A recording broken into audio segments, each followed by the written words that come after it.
മുഖ്യമന്ത്രി സഭയിൽ മറുപടി പറയുമ്പോൾ ഒരു ആരോപണം ഉന്നയിച്ചു. കരിമണൽ സ്വകാര്യ കമ്പനിക്ക് കൊടുക്കാൻ തീരുമാനിച്ചത് കഴിഞ്ഞ സർക്കാരിന്റെ അവസ്ഥ കോണ പോക്കി എന്ന പരാമർശം നടത്തിയത്. ഈ കല്ല് വെച്ച നുണ സത്യമെന്ന മട്ടിൽ അവതരിപ്പിക്കാനുള്ള സവിശേഷ സിദ്ധിയുള്ള ആളാണ് നമ്മുടെ മുഖ്യമന്ത്രി എന്ന് എല്ലാവർക്കും അറിയാം. പക്ഷെ അദ്ദേഹം പ്രതിപക്ഷത്തിരിക്കുമ്പോൾ പറയുന്ന പോലെ മുഖ്യമന്ത്രി എന്ന കസേരയിലിരിക്കുമ്പോൾ പറയാൻ പാടില്ലല്ലോ. വസ്തുതകളെ അടിസ്ഥാനപ്പെടുത്തിക്കൊണ്ടല്ലേ. ഇന്ന് മാധ്യമങ്ങൾ നോക്കുമ്പോൾ കരിമണൽ ഖനനം സ്വകാര്യ കമ്പനി ഏൽപ്പിക്കാനുള്ള എല്ലാ നീക്കവും നടത്തിയിരുന്നു എന്ന് അങ്ങേയറ്റം തെറ്റായ പ്രസ്താവനയാണ് നടത്തിയിട്ടുള്ളത്.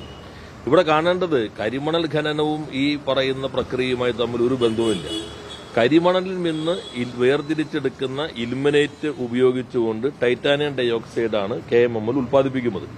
ഇൽമിനേറ്റ് വേർതിരിച്ചു കഴിഞ്ഞാൽ ബാക്കി ലഭിക്കുന്ന മോണോസൈറ്റ് ഉൾപ്പെടെയുള്ള തോറിയം ഉൾപ്പെടെയുള്ള പല ക്രിട്ടിക്കൽ ധാതുക്കളും ഇതുവരെ KMMLന് ഉപയോഗിക്കാൻ അനുമതി ഇല്ലാത്തതുകൊണ്ട് കേന്ദ്ര മാനദണ്ഡങ്ങൾക്കനുസരിച്ച് ഭൂമിയുടെ അടിയിൽ പ്രത്യേകമായിട്ട് നിർമ്മിച്ചിട്ടുള്ള വ്യവസ്ഥകൾ മാനദണ്ഡങ്ങൾ അനുസരിച്ച് നിർമ്മിച്ചിട്ടുള്ള കോൺക്രീറ്റ് അറയ്ക്കുള്ളിലാണ് മോണോസൈറ്റ് ഉൾപ്പെടെയുള്ള എല്ലാം സൂക്ഷിച്ചിട്ടുള്ളത്. അപ്പോൾ അതിനകത്തുള്ള ഒന്ന് നിറഞ്ഞു കഴിഞ്ഞാൽ അടുത്തേക്ക് പോകണം. ആ ഘട്ടത്തിലാണ് കേന്ദ്ര ആണവ മന്ത്രാലയം തന്നെ ഇതിന്റെ മൂല്യവർദ്ധനവിന്റെ ഉൽപ്പന്നങ്ങളിലേക്ക് നിങ്ങൾക്ക് ശ്രമിക്കാം എന്നുള്ള അനുമതി KMMLന് നൽകിയിട്ടുള്ളത്. അതിന്റെ അടിസ്ഥാനത്തിൽ ഖനനമടത്തിലല്ല, ഖനനം നടത്തി വേർതിരിച്ചെടുത്ത് ഇലിമിനേറ്റ് കഴിഞ്ഞ് അതിൽ നിന്ന് ബാക്കിയുള്ള മോണോസൈറ്റ് ഉൾപ്പെടെയുള്ള കാര്യങ്ങൾ മൂല്യവർദ്ധനവ് നടത്തുന്നതിന് വേണ്ടി KMML അതിന് ഒരു പൈലറ്റ് പദ്ധതി, ഒരു പരീക്ഷണ പദ്ധതി, കാരണം ടെക്നോളജി അങ്ങനെ വിജയകരമായിട്ട് ഇതുവരെ അവൈലബിൾ ആകാത്തതുകൊണ്ട് ഒരു പൈലറ്റ് പദ്ധതിക്ക് വേണ്ടി അവര് ടെൻഡർ വിളിക്കുകയുണ്ടായി. ആ ടെൻഡർ വിളിച്ചിരിക്കുന്നതനുസരിച്ച് അതിന്റെ എല്ലാം ടെൻഡർ ഡോക്യുമെന്റ് എല്ലാം മുഖ്യമന്ത്രിയുടെ കയ്യിൽ മാത്രമല്ല പബ്ലിക് ഡൊമൈനകത്തുള്ളതാണ്. ഈ സൂക്ഷിച്ചിരിക്കുന്നതിൽ നിന്ന് നിശ്ചിത അളവ് അവർക്ക് കൊടുക്കുകയും ഈ കിട്ടുന്ന കമ്പനിക്ക് കൊടുക്കുകയും അതിന്റെ ടെക്നോളജി തന്നെ നമ്മുടെ ക്രിട്ടിക്കൽ മിനറൽ മിഷനകത്ത് സെന്റർ ഓഫ് എക്സലൻസ് ആയി കേന്ദ്രം അംഗീകരിച്ചിട്ടുള്ള NFTDCയുടെ ടെക്നോളജി ഉപയോഗിച്ചിട്ടുള്ള അവർക്കാണ് ഇപ്പോൾ കിട്ടിയിരിക്കുന്നത്. അപ്പോൾ അവർ ഈ നിശ്ചിത അളവിൽ നിന്ന് മോണോസൈറ്റ് വേർതിരിച്ചെടുത്ത് ആ മോണോസൈറ്റിന്റെ മൂല്യവർദ്ധന ഉൽപ്പന്നങ്ങളിലേക്ക് എത്താമോ എന്ന പരീക്ഷ നടത്തും. അത് വിജയിക്കുകയാണെങ്കിൽ ആ ഉണ്ടാക്കുന്ന പൂർണ്ണമായ ഉൽപ്പന്നങ്ങളും KMMLന് സൗജന്യമായി കൈമാറും. അത് കഴിഞ്ഞാൽ 18 മാസത്തേക്ക് മാത്രമാണ് ആ പദ്ധതി. 18 മാസം കഴിഞ്ഞാൽ അത് തിരിച്ച് അതേപോലെ തന്നെ ആക്കി ഇവർക്ക് കൊടുക്കേണ്ടതുണ്ട്. എന്നാൽ ഒരു ഗവേഷണത്തിന് കൂടുതൽ സമയം കൂടി ആവശ്യമാണെങ്കിൽ 3 മാസം കൂടി, അങ്ങനെ പരമാവധി 21 മാസം അനുവദിക്കുന്ന ടെൻഡറാണ് അവർ വിളിച്ചിട്ടുള്ളത്. അത് വിജയിക്കുകയാണെങ്കിൽ പിന്നീട് കേന്ദ്ര മാനദണ്ഡങ്ങൾക്കനുസരിച്ചുള്ള സംയുക്ത പദ്ധതിയുമായി KMMLന് എല്ലാ അനുമതിയും ലഭിക്കുകയാണെങ്കിൽ മുന്നോട്ട് പോകാം. അപ്പോൾ ഖനനവുമായി ഒരു ബന്ധവുമില്ല. അവിടെ സൂക്ഷിച്ചിരിക്കുന്ന മോണോസൈറ്റാണ്. അതിൽ നിന്ന് മോണോസൈറ്റ് ഉൾപ്പെടെ വേർതിരിച്ചെടുത്ത് മൂല്യവർദ്ധനവാണ്. അത് 21 മാസം ഒരു പരീക്ഷണമാണ്. ആ പരീക്ഷണത്തിന് അവർ ഗ്ലോബൽ ടെൻഡർ വിളിച്ചു. അതിന് കിട്ടിയ അത് ഗവൺമെന്റിന് മുൻപിലേക്ക് വന്നു. കൊടുത്ത് അതേപോലെ വർക്ക് ഓർഡർ കൊടുത്തു. അപ്പൊ തന്നെ സംഗതി പൊളിഞ്ഞു. വർക്ക് ഓർഡർ ആണെങ്കിൽ സ്വകാര്യ പങ്കാളിത്തത്തിന് വർക്ക് ഓർഡർ കൊടുത്തു. ആ പ്രസംഗത്തിൽ തന്നെ കാണാം, വർക്ക് ഓർഡർ കൊടുത്തു. ഇത് അവർക്കാണ് ലഭിക്കുന്നത് എന്ന് പറയുമ്പോൾ തന്നെ മലയാള മനോരമ പ്രസിദ്ധീകരിച്ച് അവരാണ് വാർത്ത ആദ്യം കൊണ്ടുവന്ന് അതിനകത്ത് തന്നെ പറയുന്നുണ്ട് കേരള സർക്കാരുകളുടെ അനുമതിക്ക് ശേഷം മാത്രമായിരിക്കും MOU ഒപ്പുവയ്ക്കാൻ കഴിയുള്ളൂ. അതിനുശേഷം കേന്ദ്രത്തിനുള്ള അനുമതി അപേക്ഷിക്കാൻ വേണ്ടി സർക്കാരിന് മുൻപിൽ വന്നു. അത് ഞങ്ങളൊന്നും ഈ ഭരണനിർവഹണത്തിന് അധികാരമില്ലാത്ത ഘട്ടത്തിലാണ് വന്നിട്ടുള്ളത്.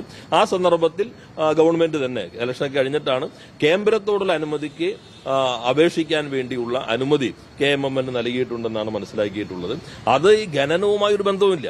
യഥാർത്ഥത്തിൽ നമ്മുടെ ഒരു പൊതു പ്രശ്നം അദ്ദേഹം പറയുമ്പോൾ എന്താ, ഞാൻ സ്വകാര്യവൽക്കരണം ഉദ്ദേശിച്ചിട്ടേ ഇല്ല, ഇത് നിങ്ങൾ എന്നെ പ്രതിക്കൂട്ടിലാക്കിയല്ലോ. നമ്മുടെ മാധ്യമപ്രവർത്തകരായാലും ഈ കാര്യം ശ്രദ്ധിക്കുന്നവരായാലും സാധാരണഗതിയിൽ ബജറ്റ് പ്രസംഗം വായിക്കുന്നുണ്ടാവുമല്ലോ.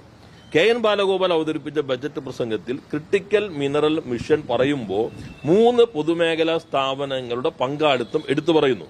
KMML, കെൽട്രോൺ, NFTDC കേന്ദ്രത്തിന്റെയാണ്, സെന്റർ ഓഫ് എക്സലൻസ് ആണ്. എന്നാൽ പുതുക്കിയ ബജറ്റ് അവതരിപ്പിച്ചപ്പോൾ ഈ 3 കമ്പനികളുടെ പേര് ഒഴിവാക്കി. മറുപടി പ്രസംഗത്തിൽ അദ്ദേഹം പറയുന്നുണ്ട് കെൽട്രോൺ, KMML, ഈ പേരുകൾ എന്തിനു ഒഴിവാക്കി? അതല്ലേ ബാക്കിയെല്ലാം ഇപ്പോൾ പഴയതെല്ലാം പുതിയ പേരിൽ അവതരിപ്പിച്ചില്ലേ? നിങ്ങൾ വ്യവസായ വകുപ്പിന്റെ കാര്യങ്ങൾ റിപ്പോർട്ട് ചെയ്തിരുന്ന മാധ്യമപ്രവർത്തകർ ഈ കൂട്ടത്തിലുണ്ടല്ലോ. അതിലൊന്ന് നോക്കൂ, വളരെ ആധികാരികമായി പറയുന്നുണ്ട് ബ്രാൻഡിംഗ് കേരളത്തിൽ ഉൽപ്പന്നങ്ങളെല്ലാം പുതുതായി ഞങ്ങൾ ബ്രാൻഡ് ചെയ്യാൻ പോവാണ്. കേരള ബ്രാൻഡ് വന്നു. കേരള ബ്രാൻഡ് നന്മ എന്ന രൂപത്തിൽ അത് വെളിച്ചെണ്ണയ്ക്ക് ആദ്യം കൊടുത്തു 2 കൊല്ലം മുമ്പ്. അത് പരസ്യമായി വലിയ ചടങ്ങ് വെച്ച് നടത്തി. അത് കഴിഞ്ഞ് 10 ഉൽപ്പന്നങ്ങൾക്ക് കേരള ബ്രാൻഡ് നൽകാനുള്ള മാനദണ്ഡങ്ങളുടെ സർക്കാർ ഉത്തരവ് ഇറങ്ങി. അതെല്ലാം പബ്ലിക് ഡൊമൈനകത്ത് നിൽക്കുമ്പോൾ ശൂന്യതയിൽ നിന്നെടുത്ത് ഇതാ പുതിയൊരു മാറ്റം. കേരളത്തിന്റെ ഉൽപ്പന്നങ്ങൾ ലോക വിപണിയിലേക്ക് ബ്രാൻഡുമായി വരികയാണ്. മാറ്റമുണ്ട്. കേരള ബ്രാൻഡിൽ നിന്ന് മാറ്റിയിട്ട് ബ്രാൻഡിങ് കേരള എന്നാക്കി. പിന്നെ നിങ്ങൾ നോക്കൂ, നിങ്ങൾ ശ്രദ്ധിച്ച് നോക്കുന്ന മാധ്യമപ്രവർത്തകർക്ക് അറിയാൻ പറ്റും, ഇൻവെസ്റ്റ്മെന്റിന് തടസ്സം എല്ലാ വകുപ്പുകളുടെ ഏകോപനമില്ലാത്തതാണ്. അതുകൊണ്ട് ഇൻവെസ്റ്റ് പ്രൊമോഷന് ഒരു ബോർഡ് രൂപീകരിക്കുക, ഒരു ബ്യൂറോ രൂപീകരിക്കുകയാണ്. മുഖ്യമന്ത്രി ചെയർമാനും വ്യവസായ വകുപ്പ് മന്ത്രി വൈസ് ചെയർമാനുമായിട്ട്. അപ്പൊ അദ്ദേഹം പഠിച്ചു പറയുന്ന ആളാണെങ്കിൽ ഈ കേരളം പാസ്സാക്കിയ നിയമം നോക്കണ്ടേ? കേരളത്തിൽ തന്നെ ഒരു നിയമം കഴിഞ്ഞ നിയമസഭ പാസ്സാക്കി, ഇൻവെസ്റ്റ്മെന്റ് പ്രൊമോഷൻ ബ്യൂറോ രൂപീകരിക്കാൻ. അതിൽ മുഖ്യമന്ത്രി ചെയർമാൻ, വ്യവസായ മന്ത്രി കോ ചെയർമാൻ, റവന്യൂ മന്ത്രി, ഫിനാൻസ് മിനിസ്റ്റർ, അതുപോലെ ലേബർ മിനിസ്റ്റർ, ഇങ്ങനെയുള്ള മന്ത്രിമാരെല്ലാം വൈസ് ചെയർമാൻമാർ. അതിന്റെ implementation monitoring committee, chief secretary അധ്യക്ഷനായിട്ടുള്ള കമ്മിറ്റി. അത് നിയമം തന്നെ പാസ്സാക്കി കേരള നിയമസഭ. അങ്ങനെ നിയമം നിലനിൽക്കുമ്പോൾ പുതിയ 9 രൂപത്തിൽ അവതരിപ്പിക്കുന്നു. മാറ്റമുണ്ടെന്ന് വെച്ചാൽ മാറ്റമുണ്ട്. വ്യവസായ വകുപ്പ് മന്ത്രി ശ്രീ കുഞ്ഞാലിക്കുട്ടിയെ കോ ചെയർമാൻ എന്ന സ്ഥാനത്ത് നിന്ന് മാറ്റി വൈസ് ചെയർമാൻ ആക്കാനാണ് ഉദ്ദേശിക്കുന്നത്. മറ്റ് മന്ത്രിമാരെല്ലാം ഒഴിവാക്കിയിട്ടുണ്ട്. അപ്പോൾ നിയമം നിലനിൽക്കുന്നത് പോലും പുതുതായ രൂപത്തിൽ യാതൊരു മടിയുമില്ലാതെ ആധികാരികമെന്ന മട്ടിൽ അവതരിപ്പിക്കുന്നയാൾ സ്വകാര്യവൽക്കരണം എന്ന് പറഞ്ഞപ്പോൾ നേരത്തെ തന്നെ മാധ്യമങ്ങളോട് പറഞ്ഞു, ഈ 3 കമ്പനികൾ എന്തിന് ഒഴിവാക്കപ്പെട്ടു? അത് പിടിക്കപ്പെട്ടപ്പോൾ മറുപടി പ്രസംഗം നിങ്ങൾ നോക്കിക്കോളൂ. KMML, കെൽട്രോൺ ഒക്കെ ചേരുന്നതാണെന്ന് പറയുന്നുണ്ട്. അപ്പൊ എന്തിനാ ഒഴിവാക്കിയത്? അപ്പോ ഈ കല്ലുവച്ച നുണ സത്യമെന്ന മട്ടിൽ പ്രത്യേകമായ ശരീരഭാഷയൊക്കെ ഉപയോഗിച്ച് ജനങ്ങളെ തെറ്റിദ്ധരിപ്പിക്കാൻ ശ്രമിക്കുന്നതാണ്. അതൊന്നും, അത്തരം കള്ളങ്ങളൊന്നും കേരളത്തിൽ അധിക നാൾ നിലനിൽക്കില്ല എന്ന് എല്ലാവരും മനസ്സിലാക്കുമ്പോൾ നന്നായിരിക്കും. പുതുതായി ഖനനത്തിനുള്ള അനുമതിയല്ല, KML ഖനനം നടത്തി അതിൽ വേർതിരിച്ചെടുക്കുന്ന ധാതു അല്ല, ഖനനവുമായി ഒരു ബന്ധമില്ല ഇതിനകത്ത്. KMML ഇത്രയും കാലമായല്ലോ, അത്രയും കാലമായി അവര് മണലെടുക്കുന്നു. ആ മണലിൽ നിന്ന് ഇലുമിനേറ്റ് വേർതിരിച്ചെടുക്കുന്നതാണ് അവരുടെ റോ മെറ്റീരിയൽ. ചിലർ പറയുന്നുണ്ട്, കഴിഞ്ഞ പ്രസംഗത്തിൽ അദ്ദേഹം പറയുന്നുണ്ട്, നിങ്ങൾ ഈ ആലപ്പുഴയിൽ നിന്ന് എടുക്കുന്നത് എവിടെ കൊടുക്കണമെന്ന് ഞാൻ പറയണോ, എന്നെ കൊണ്ട് പറയിപ്പിക്കണോ എന്ന് പറയുന്നുണ്ടല്ലോ. യഥാർത്ഥത്തിൽ ആ കടലാസ് വായിച്ചു നോക്കണ്ടേ? ആലപ്പുഴയിൽ നിന്ന് എടുക്കുന്നതിന്റെ പാരിസ്ഥിതിക പ്രശ്നങ്ങളൊക്കെ ചർച്ച ചെയ്തോട്ടെ, അതിനൊക്കെ ഏത് രൂപത്തിലും ഗവൺമെന്റും കോടതി എല്ലാം നോക്കി തീരുമാനിച്ചോട്ടെ. പക്ഷെ ആലപ്പുഴയിൽ നിന്ന് എടുക്കുന്നതിന്റെ വ്യവസ്ഥ 50% KMML-ഉം 50% IRE മാത്രമാണ്. അതിനകത്ത് IRE-യുമായിട്ടുള്ള കരാറിൽ പറയുന്നത് IRE അതിൽ നിന്ന് വേർതിരിച്ചെടുക്കുന്ന ഇൽമിനേറ്റ് പൂർണ്ണമായിട്ട് KMML മാത്രമേ നൽകാൻ പറ്റുള്ളൂ. പിന്നെ KMML ഇത്രയും കാലത്തെ ചരിത്രത്തിനിടയിൽ ഒരാൾക്ക് പോലും ഇൽമിനേറ്റ് കൊടുത്തിട്ടില്ല. കാരണം KMML-ന് ആവശ്യമായ ഇൽമിനേറ്റിന്റെ 50% മാത്രമേ അവർ വേർതിരിച്ചെടുക്കുന്നുള്ളൂ, ബാക്കി IRE-ന്ന് വാങ്ങിക്കുകയാണ്. അപ്പൊ അങ്ങനെ തുടർച്ചയായിട്ട് ഈ പ്രക്രിയ നടക്കുന്നതിനിടയിൽ എത്രയോ വർഷങ്ങളായി ഇൻവലേറ്റ് ഒഴികെയുള്ള മറ്റ് ധാതുക്കൾ, അതിനകത്ത് മോണോസൈറ്റ് ഉണ്ട്, തോറിയം, പല ധാതുക്കളുണ്ട്. ആ ക്രിട്ടിക്കൽ മിനറലുകൾ നേരത്തെ മണ്ണിനടിയിൽ കോൺക്രീറ്റ് ബങ്കറുകൾക്കകത്താണ് സൂക്ഷിച്ചിട്ടുള്ളത്. ആ കോൺക്രീറ്റ് ബങ്കറുകൾക്കകത്ത് സൂക്ഷിച്ചിട്ടുള്ള മോണോസൈറ്റ് ആണ് ഇപ്പോൾ അതിൽ നിന്ന് മോണോസൈറ്റ് വേർതിരിച്ചെടുക്കാനുള്ള ഒരു പരീക്ഷണം.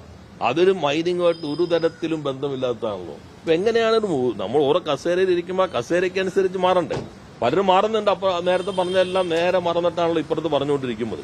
അപ്പൊ അത് ഉത്തരവാദിത്തമുള്ള ഒരു സ്ഥാനത്തിരിക്കുന്ന ആൾക്ക് യോജിച്ച പ്രസ്താവന ആയിരുന്നില്ല എന്നാണ് സൂചിപ്പിക്കാറുള്ളത്.